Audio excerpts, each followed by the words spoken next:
I absolutely loved the idea of the centennial vision in Chapter 4. I've often heard the quote, "Without a vision, the people perish." I think that quote holds true for occupational therapy as a profession as well.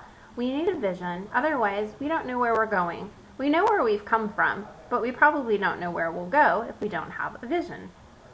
Visions lead to goals, and goals lead to accomplishments. The occupational therapy profession has accomplished much in the last several years, but there's still much to do. The Centennial Vision Project is such a great idea. I love it. I love that there's input from not only professionals, but consumers, constituents, and members alike.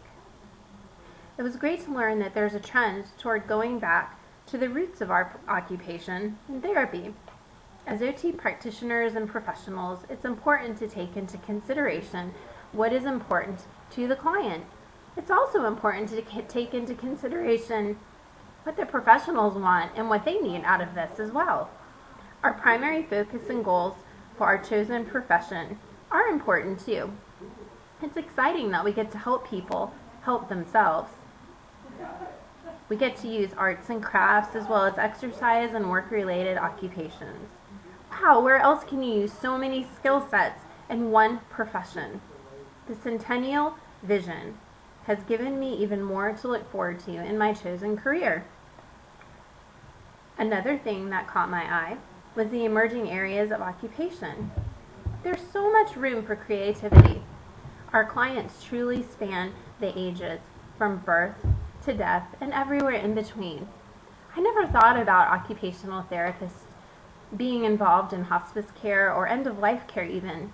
At my fieldwork this semester, I got to encounter many people that have since died.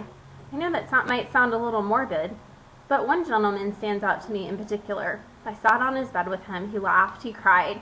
He talked about what his wife's life and his children's life would be without him. And he was very sad, but I was able to bring joy to him, joke with him, laugh with him. He laughed so hard he cried one night. And then a couple of hours later, he was gone. I had already said goodbye to him, but it still hurt and it was sad. He was the first patient that I had ever lost. But in experiencing that, I realized that occupational therapy truly is for everyone, not just the young or the old, but the people that will only be here on Earth another 2 hours or so. I love the idea of the Centennial Vision. It gives us something to look forward to. It also helps us remember our history as OT practitioners. Because of the interest I have in not so popular roles of OTs, I'm really interested in different practice areas that Chapter 4 listed. Until my fieldwork experience, like I said, I'd never thought of working with hospice patients before. I've learned to love to serve the different populations I've encountered.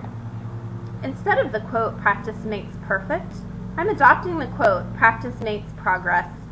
Chapter 4 encouraged me to look to the past, learn from our history, while looking forward to the future and the growing and changing needs of our society.